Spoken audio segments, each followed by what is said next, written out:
Hello student, welcome back to my Aaradhya institute. Aaradhya institute में एक बार फिर से आप सभी का स्वागत है। आई होप आप सभी लोग बहुत अच्छे होंगे, मस्त होंगे, एंजॉय कर रहे होंगे, पढ़ाई भी साथ साथ कर रहे होंगे। तो आज नवरात्र है, तो आप सभी लोगों को नवरात्र की हार्दिक शुभकामनाएं। ठीक है, हैप्पी नवरात्रि आप सभी स्टूडेंट को। चलिए, तो आप लोगों ने पूजा वूजा किया, क्या क्या किया, आप लोग कमेंट करके ज़रूर से बताइएगा। तो चलिए, उसके साथ भी हम लोग अपने क्लास को भी स्टार्ट करते हैं। ठीक है, क्योंकि पढ़ना भी हम लोग के लिए बहुत ही ज़रूरी है, क्योंकि एग्ज़ाम भी हम लोग के आ गए हैं। तो हम लोग पढ़ाई भी अपना स्टार्ट करते हैं। तो चलिए, देर ना करते हम लोग आज का अपना पहला क्वेश्चन डिस्कस करते हैं। ठीक है, तो स्क्रीन पे देखिए पहला क्वेश्चन है। चलिए, तो पहला क्वेश्चन क्या है हमारा, शरीर की रोगों से संघर्ष करने की शक्ति को कहते हैं। शरीर की रोगों से संघर्ष करने की स्थिति को क्या कहते हैं? निसंक्रमण कहते हैं, रोग प्रतिरोधक क्षमता कहते हैं, उद्भवन अवधि कहते हैं, या इनमें से कोई नहीं। तो शरीर की रोगों से संघर्ष करने की शक्ति को क्या कहते हैं? रोग प्रतिरोधक क्षमता कहते हैं। नेक्स्ट क्वेश्चन देखिए, option B is correct answer है। हाइजीन शब्द हाइजिया से लिया गया है, जिसका अर्थ क्या है? हाइजीन शब्द हाइजिया से लिया गया है, इसका अर्थ क्या है? ग्रीक देवी का नाम है, व्यक्ति का नाम है, स्थान का नाम है, या इनमें से कोई नहीं। तो हाइजीन शब्द हाइजिया से लिया गया, किससे लिया गया? हाइजिया से लिया गया, जिसका क्या अर्थ है? ग्रीक देवी का नाम है। ठीक है, हाइजीन शब्द क्या है हमारे? स्वास्थ्य और स्वच्छता से। हाइजीन किससे? हाइजीन मतलब स्वास्थ्य और स्वच्छता से हमारा हाइजीन है। ठीक है, साफ सफाई स्वच्छता हमें रखना चाहिए, जिससे बीमारियां ना हो। ठीक है, अपने अगल बगल, अपने हाथ, अपनी बॉडी, अपने सब चीज़ को हमें साफ रखना चाहिए। नेक्स्ट क्वेश्चन देखिए, पाश्चुरीकरण किसके संरक्षण की विधि है? बताइए, पाश्चुरीकरण किसके संरक्षण की विधि है? पनीर की, पेय पदार्थ की, सब्जी की, दूध की। तो पाश्चुरीकरण किसके संरक्षण की विधि है? दूध की। ठीक है, और हाई टेम्परेचर पे 72 डिग्री सेल्सियस पे 15 सेकंड के लिए किया जाता है पाश्चुरीकरण दूध को। ठीक है, कितने? 72 डिग्री सेल्सियस पर 15 सेकंड के लिए हमको गर्म किया जाता है दूध को। नेक्स्ट क्वेश्चन देखिए, शिक्षित करके व्यक्ति की मनोवृत्ति, दृष्टिकोण एवं व्यवहार में परिवर्तन लाना का आधारभूत दर्शन है। बताइए, शिक्षित करके व्यक्ति की मनोवृत्ति में, दृष्टिकोण में और व्यवहार में परिवर्तन लाना आधारभूत दर्शन है। तो बताइए, शिक्षा का, प्रसार शिक्षा का, शिक्षक का, या अनौपचारिक शिक्षा का? तो हमारा आंसर क्या होगा? शिक्षित करके व्यक्ति की हम उसकी मनोवृत्ति में परिवर्तन ला रहे हैं, उसके दृष्टिकोण में परिवर्तन ला रहे हैं, उसके व्यवहार में हम परिवर्तन ला रहे हैं, तो ये हमारा क्या होगा? प्रसार शिक्षा। प्रसार शिक्षा हमेशा ग्रामीणों के लिए होती है। ठीक है, चलिए नेक्स्ट क्वेश्चन देखिए आप लोग। स्काउरिंग का प्रयोग होता है, बताइए, स्काउरिंग का प्रयोग होता है। ठीक है, स्काउरिंग का प्रयोग होता है ऊन में, रेशम में, रेयॉन में, या नायलॉन में। तो स्काउरिंग किस में हम करते हैं? रेशम में। रेशम में कौन सी परिसज्जा की जाती है? रेशम में वेटिंग परिसज्जा की जाती है। कौन सी? वेटिंग की परिसज्जा की जाती है। ठीक है, कई रेशम के धागे इतने हल्के होते हैं ना, तो वेटिंग की परिसज्जा करके उसको भारीपन दिया जाता है। नेक्स्ट क्वेश्चन देखिए, तो स्कोरिंग किस में की जाती है? ऊन में हमारा स्कोरिंग किया जाता है। ठीक है, स्कोरिंग किस में किया जाता है? ऊन में किया जाता है। ठीक है, और रेयान क्या होता है? रेयान एक मानव निर्मित रेशा है। ठीक है, इसमें 50% वो केमिकल होते हैं, 50% सेलुलोज होता है। ठीक है, नायलॉन तो आप लोग जान ही रहे हैं, सिंथेटिक रेशा है। नेक्स्ट क्वेश्चन देखिए, पोषण विज्ञान के जनक हैं। बताइए, पोषण विज्ञान के जनक कौन है? पोषण विज्ञान के जनक हैं लिवाइजर है, पैटर्न कॉपर है, एट वाटर है, मैकाइवर है। तो पोषण विज्ञान के जनक कौन है? Lavoisier. Option A is correct. ठीक है, नेक्स्ट क्वेश्चन देखिए, जैव मूल्य का प्रयोग किसके गुणवत्ता मापने के लिए होता है? बताइए, जैविक मूल्य का प्रयोग किसके किसकी गुणवत्ता मापने के लिए होता है? तो जैविक मूल्य का प्रयोग किसकी गुणवत्ता मापने के लिए होता है? 1 मिनट स्टूडेंट। जैविक मूल्य का प्रयोग किसकी गुणवत्ता मापने के लिए होता है? कार्बोहाइड्रेट के लिए, प्रोटीन के लिए, वसा के लिए या फिर विटामिन्स के लिए? तो जैविक मूल्य का प्रयोग किसकी गुणवत्ता मापने के लिए होता है?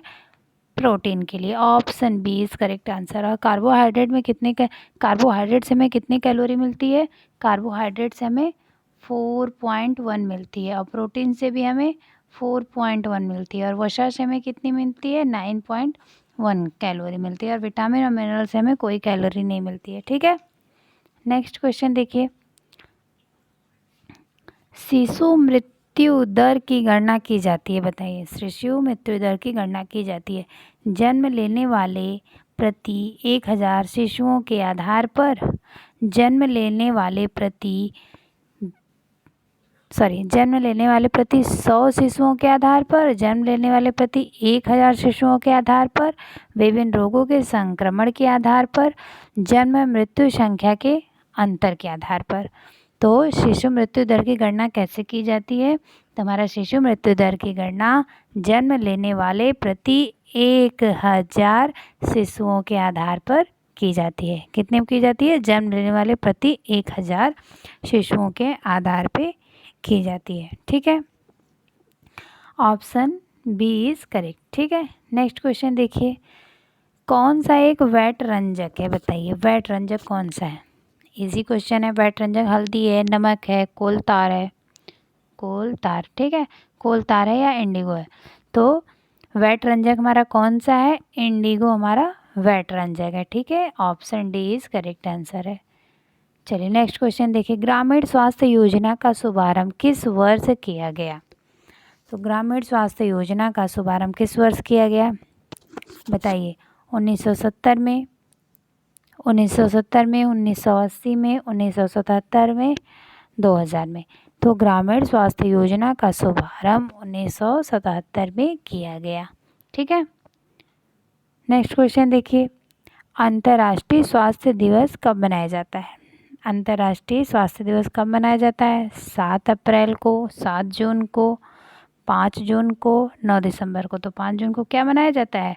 विश्व पर्यावरण दिवस। ठीक है, विश्व पर्यावरण दिवस मनाया जाता है, आप लोग याद रखिएगा। ठीक है, विश्व पर्यावरण दिवस हमारा 5 जून को मनाया जाता है। तो हमारा अंतर्राष्ट्रीय स्वास्थ्य दिवस कब मनाया जाता है? 7 अप्रैल को, जब WHO की स्थापना हुई उसके बाद उसके बाद से ही 7 अप्रैल को विश्व स्वास्थ्य दिवस मनाया जाने लगा है। ठीक है, नेक्स्ट क्वेश्चन देखिए। बच्चों में सन्निकट दूरस्थ विकास का क्रम है। सन्निकट दूरस्थ विकास मतलब सिफेलोकार्डल, सिफेलोकार्डल। ठीक है,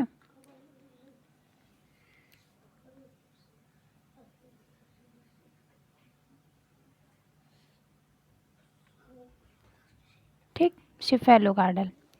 ठीक है, सन्निकट दूरस्थ विकास क्या कहते हैं? सिफेलोकार्डल। बच्चों में सन्निकट दूरस्थ विकास का क्रम है तो सिर से पैर की तरफ,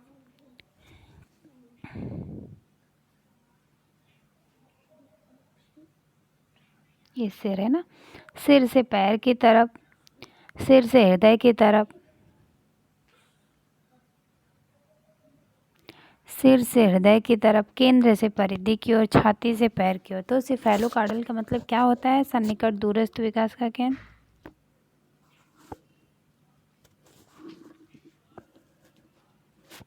नहीं सॉरी, सन्निकट दूरस्थ विकास नहीं है, सिफेलो, ये प्रॉक्सिमोडिस्टल है ना।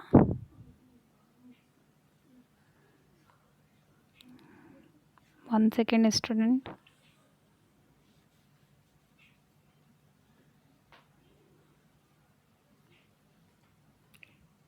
चलिए, बच्चों में सन्निकट दूरस्थ विकास का क्रम है, ये प्रॉक्सिमोडिस्टल है। ठीक है, प्रॉक्सिमोडिस्टल मतलब केंद्र से परिधि की तरफ होता है। ठीक है, ये क्या है? प्रॉक्सिमोडिस्टल है। सॉरी स्टूडेंट, ये सन्निकट दूरस्थ विकास है ना, तो उसको प्रॉक्सिमोडिस्टल बोलते हैं। क्या बोलते हैं? प्रॉक्सिमोडिस्टल, प्रॉक्सिमोडिस्टल। ठीक है, प्रॉक्सिमोडिस्टल बोलते हैं। सन्निकट दूरस्थ विकास क्या बोलते हैं? प्रॉक्सिमल डिस्टल, इसको इंग्लिश से बोलते हैं। तो प्रॉक्सिमल डिस्टल क्या है? केंद्र से परिधि की ओर, ठीक है। क्या है? केंद्र से परिधि की ओर हमारा है, ठीक है। ये सिर है ना, सिर से परिधि की ओर। चलिए नेक्स्ट क्वेश्चन देखिए।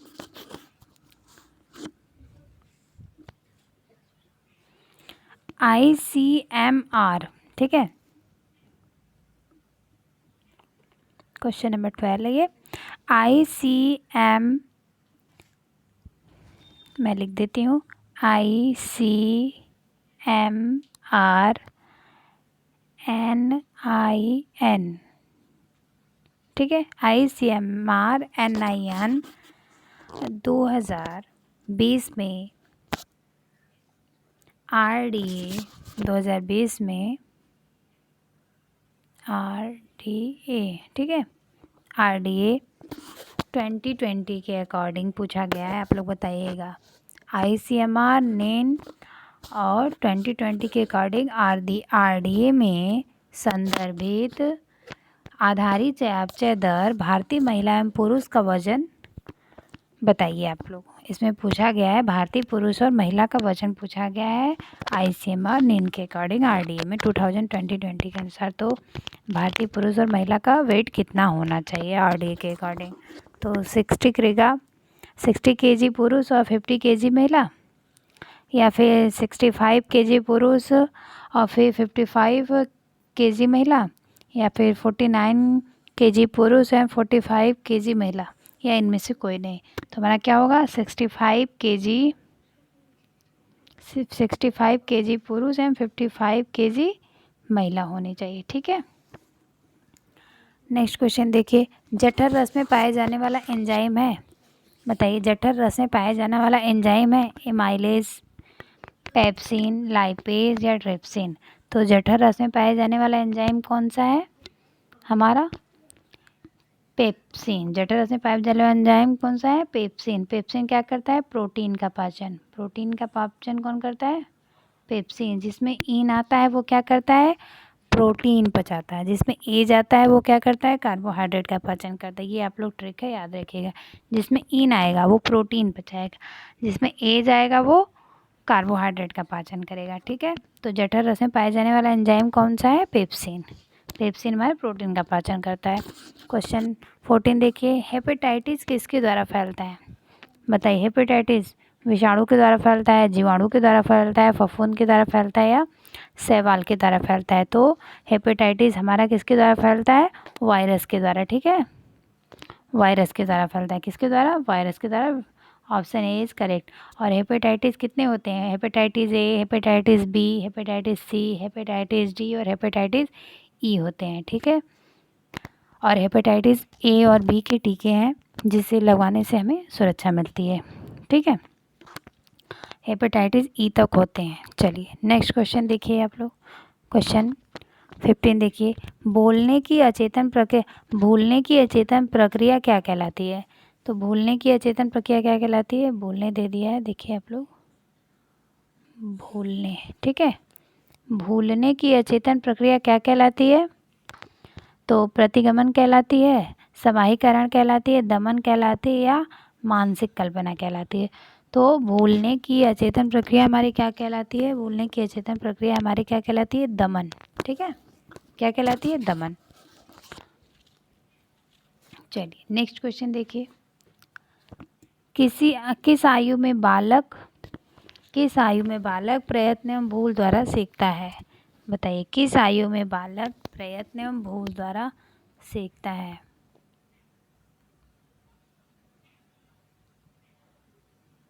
प्रयत्न एवं भूल द्वारा सीखता है। तो 0 से 2 वर्ष में, 2 से 6 वर्ष में, 6 से 9 वर्ष में, 9 से 12 वर्ष में। तो कितने वर्ष में बालक प्रयत्न और भूल द्वारा, मतलब गलतियां करता है फिर उसको सीखता है, बार बार गलतियां करेगा फिर उसी गलतियों से सीखता है, ठीक है। कोई छोटा बच्चा होता है ना, अगर आग की तरफ कह दो कि आग की तरफ मत जाओ बेटा जल जाओगे, तब भी बच्चा नहीं मानता है, वो जाता ही है। और जब एक बार छू लेता है उसको तो फिर उसके पास नहीं जाता है, डर जाता है, नहीं कि मैं वहाँ जाऊँगा तो जल जाऊँगा, ठीक है। तो गलतियाँ करके सीखता है, ठीक है। प्रयत्न एवं भूल द्वारा सीखता है, ठीक है। मना करने के बाद नहीं मानता, फिर बाद में समझ जाते हैं। तो क्या होता है, प्रयत्न और भूल द्वारा सीखते हैं। तो किस आयु में सीखते हैं, 0 से 2 वर्ष में। ठीक है, वैसे तो 18 मंथ से 2 वर्ष है, लेकिन ऑप्शन हमारा नहीं है, तो इसलिए 0 से 2 वर्ष हम लोग लगाएंगे। ऑप्शन ए इज़ करेक्ट है। ठीक है, ऑप्शन के अकॉर्डिंग हमको लगाना पड़ता है।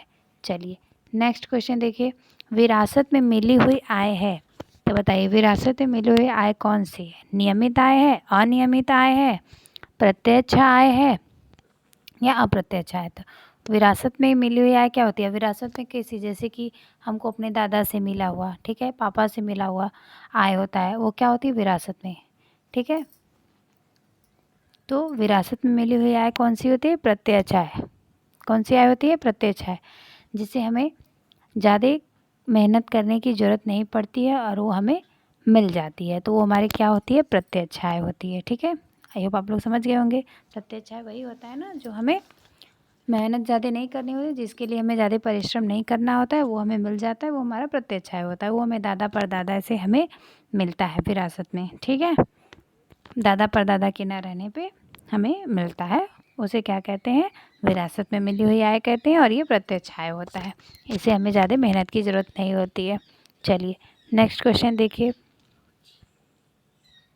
यूनिसेफ की स्थापना कब हुई थी? बताइए यूनिसेफ की स्थापना कब हुई थी? 1945 में, 1946 में, 1947 में, 1948 में। तो यूनिसेफ का पहले आप लोग फुल फॉर्म सुन लीजिए, United nation international children emergency fund. तो आप लोग लिख लीजिएगा, मैं बोल रही हूँ आराम से, United nation international children emergency fund. ठीक है, तो यूनिसेफ का फुल फॉर्म भी आता है, आप लोग ज़रूर से याद कर लीजिएगा।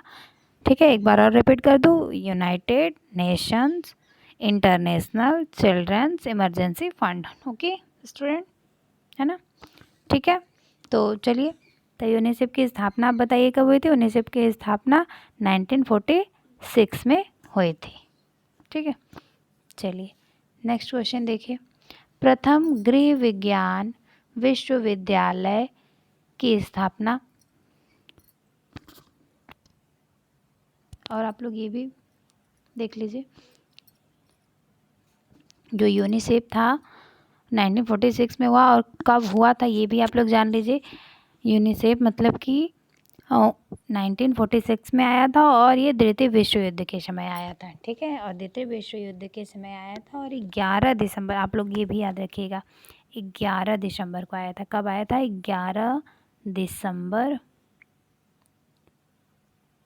ठीक है, ये भी पूछता है, 11 दिसंबर 1946 में। ठीक है, 1946 में आया था, ये आप लोग याद रखिएगा, 11 दिसंबर 1946 द्वितीय विश्व युद्ध के बाद आया था, द्वितीय विश्व युद्ध के समय आया था। फिर किस लिए आया था? इसका उद्देश्य क्या था? इसका उद्देश्य था जो द्वितीय विश्व युद्ध हुआ था, जिसमें बहुत सी हानि हुई थी, बहुत से लोगों को क्षति हुई थी। ठीक है, तो उसमें बच्चों और महिलाओं को सहायता प्रदान करने के लिए ये यूनिसेफ की स्थापना की गई थी। ठीक है, चलिए नेक्स्ट क्वेश्चन देखिए,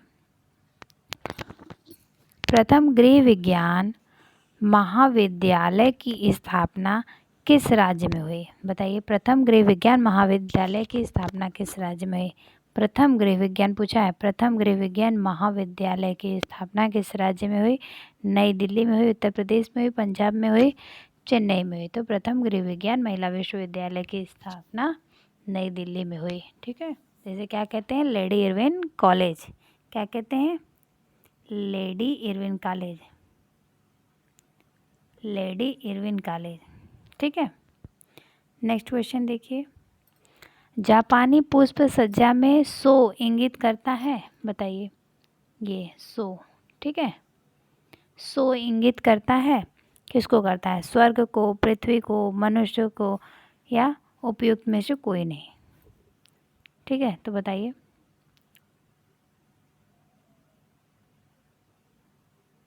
उपयुक्त में से कोई नहीं।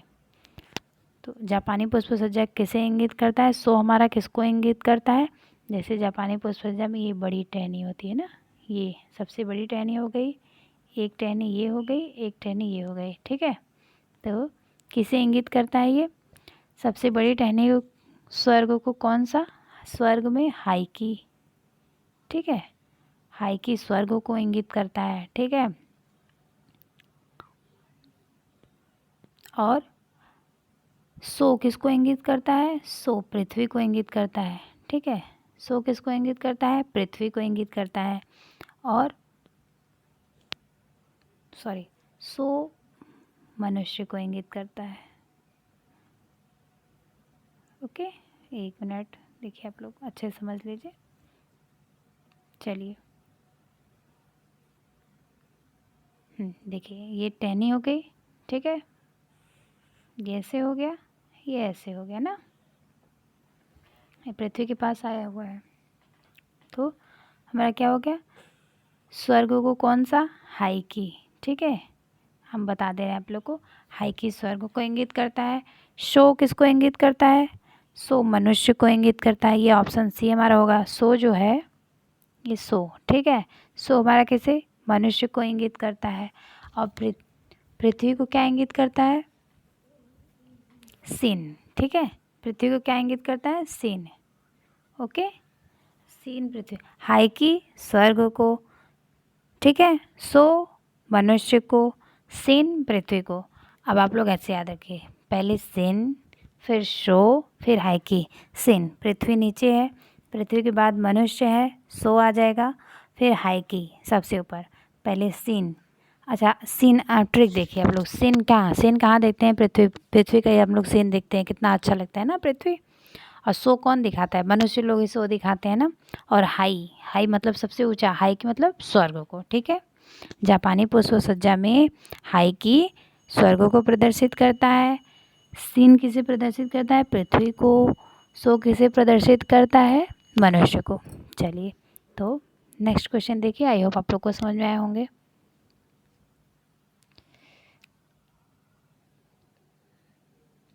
चलिए स्टूडेंट, थोड़ी प्रॉब्लम आ गई थी, सही हो गया। अब चलिए, तो नेक्स्ट क्वेश्चन देखिए, कार्य सरलीकरण की औपचारिक तकनीकी है। तो बताइए, कार्य सरलीकरण की 2 तकनीकी होती है, एक औपचारिक तकनीकी होती है, ये एक अनौपचारिक या पेन पेंसिल तकनीकी होती है, ठीक है। एक अनौपचारिक या पेन पेंसिल तकनीकी होती है, ठीक है। तो औपचारिक तकनीकी में क्या आता है बताइए? ये हमारा साइक्लोग्राफ जो है औपचारिक तकनीकी में आता है। Cyclograph, memo motion, stop watch, ठीक है, ये सब क्या आते हैं? औपचारिक तकनीकी में आते हैं। और अनौपचारिक तकनीकी में क्या आते हैं? अनौपचारिक मतलब पेन पेंसिल तकनीकी में क्या आता है? Process chart, operation chart, multiman chart और पाथवे चार्ट, ठीक है।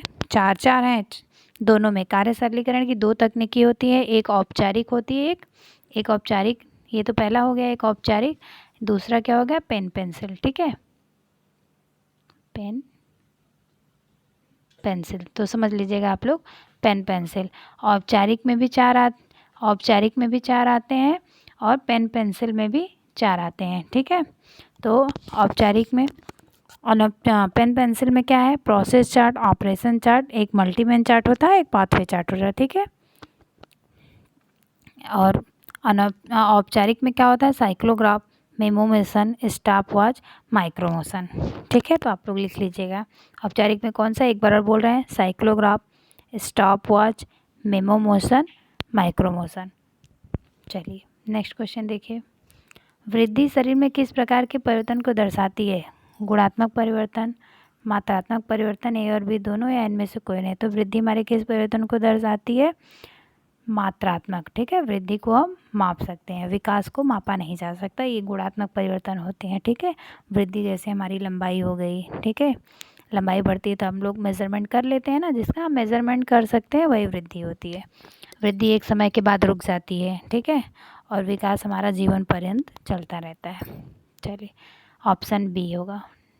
नेक्स्ट क्वेश्चन देखिए, अपहोस्ट्री का उपयोग किया जाता है। अपहोस्ट्री का उपयोग किया जाता है फर्श पर बिछाने के लिए। दैट यार, आज बड़ी बड़ी प्रॉब्लम आई है। अरे यार, बोल भी दिए क्या? सॉरी स्टूडेंट, वो कॉल आ गया था ना। तो चलिए हम लोग अपने क्लास को स्टार्ट करते हैं, थोड़ी जल्दी से क्लास कर लेते हैं। आज फ़ोन से ही क्लास कर रही थी, तो चलिए देखिए, अपहोस्ट्री का उपयोग किया जाता है फर्श पर बिछाने के लिए। बिछाने होगा ना, बिछाने के लिए, फर्नीचर को ढकने के लिए, पलंग पर बिछाने के लिए। उपयोग सभी, तो बताइए हमारा अपोस्ट्री का उपयोग किया जाता है फर्नीचर को ढकने के लिए, क्या जाता है ना, फर्श पर बिछाने के लिए हमारे कालीन होते हैं ना, पलंग पर बिछाने के लिए बेडशीट होते हैं ना, फर्नीचर को ढकने के लिए हम अपोस्ट्री का उपयोग करते हैं। नेक्स्ट क्वेश्चन देखिए, अल्पना कहाँ से है, तो बताइए। अल्पना, अल्पना क्या होता है, मतलब भारत में अलग अलग क्षेत्रों में अलग अलग जगहों पे रंगोली जो होती है उसे अल्पना के नाम से हम जानते हैं, ठीक है, उसे हम अल्पना कहते हैं। तो अल्पना कहाँ का है, बंगाल का है, उत्तर प्रदेश का है, बिहार का है, राजस्थान का है। तो अल्पना कहाँ का है, अल्पना हमारा बंगाल का है, ठीक है। उत्तर प्रदेश का क्या है, चौक पूरन हमारा जो होता है उत्तर प्रदेश का होता है, ठीक है। बिहार का क्या होता है, बिहार का अरिपन होता है, अरिपन, ओके, बिहार क्या होता है, अरिपन होता है। और राजस्थान का क्या होता है, मांडना, मांडना क्या होता है, राजस्थान का होता है। ये मतलब जो रंगोली होती है उसे अलग अलग जगहों पे अलग अलग नाम से जाना जाता है, आप लोग ये याद रखिएगा, ठीक है। उत्तर प्रदेश में चौक पूरना कहते हैं, सब कहता है ना, जब पूजा पाठ होता है सब कहता है ना चौक पूरना, ठीक है। और ये सब ओकेजन्स पे किया जाता है ना। तो अल्पना कहाँ का है, बंगाल का है। नेक्स्ट क्वेश्चन देखिए आप लोग, परिधानों में राफल कॉलर प्रायः किस आकार के गले में लगाए जाते हैं।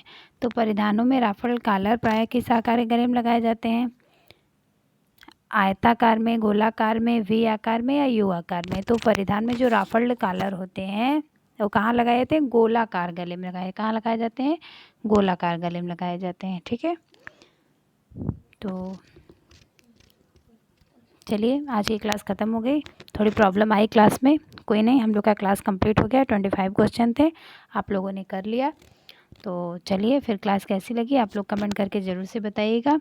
क्लास डिस्टर्ब होने के लिए आपको सॉरी। चलिए तो आप लोग क्लास को कमेंट करके ज़रूर बताइएगा, और ज़्यादा से ज़्यादा आप लोग सब्सक्राइब करिएगा और अपने दोस्तों को भी शेयर करिएगा, ठीक है। और पढ़ाई अपना स्टार्ट रखिएगा, रिवीजन करते रहिएगा। और फिर से आप लोग को एक बार नवरात्र की हार्दिक शुभकामनाएं, आप लोग मस्त रहिए। चलिए तो फिर मिलते हैं, बाय बाय, टेक केयर।